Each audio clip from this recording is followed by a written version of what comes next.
All right, welcome back. Today, we are going to dive into an ancient intellectual puzzle, and I mean ancient. It's been debated for nearly 2,000 years. Think of it like a detective story, you know?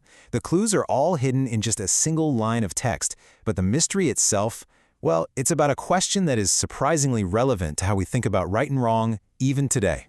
So let's just start with a question for you. Think about this. When is something truly ruined? Is it at the exact moment of the mistake, the second you actually mess up?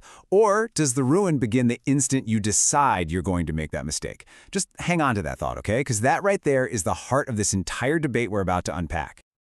Okay, so here's our game plan. First, we're going to set the scene with this idea of a ticking clock on an ancient sacrifice. Then, we'll get right into the core debate between two legendary sages. From there, we'll see how they literally battled over single words. Then we'll meet a third scholar who comes in with a totally wild idea. And finally, we'll pull it all together and see how these views connect and, what they might mean for us. All right, so our story begins with a very specific type of offering. It's called a peace offering. Now, according to biblical law, once this sacrifice is made, there's a rule. It has to be eaten within a 2-day window. That's it. A really strict deadline. So this right here, this is the verse from Leviticus that the entire debate hinges on. And look, on the surface, it seems pretty straightforward, right? If you eat the offering on the 3rd day, nope, it's not accepted. But the rabbis looked at this and they saw a deep, deep ambiguity. They asked, does not accepted only refer to the physical act of eating on day 3? Or could it mean something else entirely? And that little bit of ambiguity, it leads us straight to this really important concept called pagil. Now, pagil is basically an offering that's been disqualified. But the crucial point, the whole shebang, is why. The Talmudic tradition says it's disqualified because of the improper intention of the priest, right at the very moment he's making the sacrifice. So the big question these scholars were wrestling with was, does that verse we just read actually support this idea? And that very question, well, it sets up our main event. We're talking a classic intellectual showdown between two absolute titans of rabbinic thought, Rabbi Eliezer and Rabbi Akiva. And they had two completely fundamentally different ways of reading that one single verse. So here are the two positions, plain and simple. Rabbi Eliezer, he's on team intention. He says the offering is ruined from the very get-go, right at the moment of the sacrifice, if the priest just has the wrong thought. But then you've got Rabbi Akiva, and he's firmly on team action. He argues, no, the verse means exactly what it says on the tin. The offering is only ruined at the very end, by the improper act of eating it on the 3rd day. So Rabbi Eliezer's logic is all about consistency. He's basically asking, wait a minute, how can something be perfectly valid, totally acceptable for 2 whole days, and then boom, it suddenly becomes retroactively invalid? To him, that just doesn't make any logical sense. The status has to be set from the very beginning. But Rabbi Akiva's response? It's just as confident. He basically says, yep, it absolutely can be disqualified retroactively. And to prove his point, he pulls out this brilliant analogy from a totally different area of law. Okay, let's walk through Rabbi Akiva's analogy, step by step. So imagine a person becomes ritually pure, right? They immerse in water. Then, while they're in this pure state, they touch an object. Okay. Simple enough. But later on, something happens that makes them impure again. Now here's the key part. The law says their purity is canceled retroactively. So that object they touched back when they thought they were pure, well, guess what? It's now also considered impure. And just like that, Akiva's point is made. Status can change based on something that happens later. Okay, so with the big logical arguments laid out, the rabbis do what they do best. They zoom way in on the text itself. They shift from these philosophical arguments to a truly microscopic analysis of the words in the verse. They're hunting for definitive proof. So, Rabbi Eliezer points to this one phrase, he who offers it. He argues that this phrase links the disqualification directly to the priest at the time of the offering. See?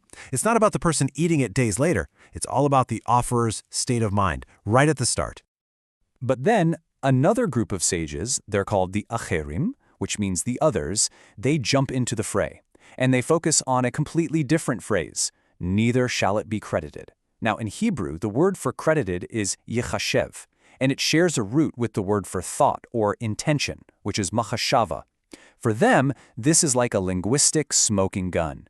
The verse itself is using the language of thought, not just the language of action.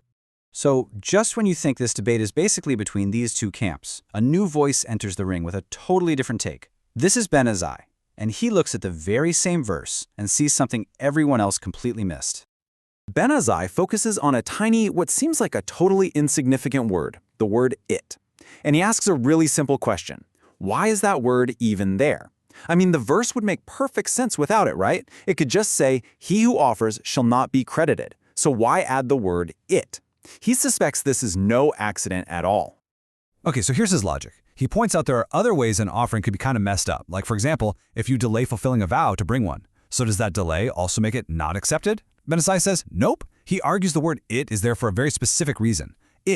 This specific case of having the wrong intention, is not accepted. And what that does is imply that other cases, like a delayed vow, well, they are still accepted. So the word isn't just for emphasis, it's actually a tool for exclusion. And this is where the Talmudic text itself almost becomes a character in the story. Seriously, it doesn't just present these three opinions and leave it at that. It starts to weave them together, asking questions about how they might relate to each other and maybe even depend on one another. So let's just do a quick recap of the textual proofs we've seen. You've got Rabbi Eliezer, who's focused on he who offers it. Then you have the Acharem, focused on the language of thought in shall not be credited. And finally, Ben Azai, who zeroes in on the word it as a term of exclusion. That's three totally different readings, all pulled from the exact same short verse. Wild. So then, the Gemara, which is basically the next layer of Talmudic analysis on these debates, it raises a challenge to Ben Azai. It says, hey, your whole theory hinges on the word it, referring to the offering, but how do you know that? Maybe it refers to the priest. And that's a fair question, right? It just goes to show how every single assumption gets put under the microscope. And the answer is just fascinating. The text suggests that, you know what, Ben Azai doesn't have to prove this from scratch. He can actually lean on the argument made by the Aharim. Remember them? Their proof that the verse is all about thought already establishes that the focus is on the offering itself, not the priest. It's an amazing example of how these arguments aren't just isolated islands. They form this beautiful, interconnected web of logic. Okay, so let's pull back. What's the big takeaway from this incredibly detailed, really ancient legal debate? I mean, why does any of this still matter to us? Well, the first and maybe the most important lesson is this. In this way of thinking, there are no throwaway words. Every single letter, every single phrase in a sacred text is seen as being just packed with infinite layers of meaning, all waiting to be discovered.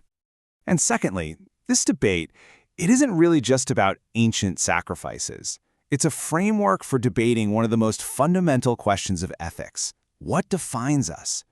Is it our hidden thoughts or our visible actions? Rabbi Eliezer and Rabbi Akiva weren't just arguing about some obscure religious law. They were arguing about the very nature of reality and what it means to be responsible. And so that leaves us with a question for our own lives, right?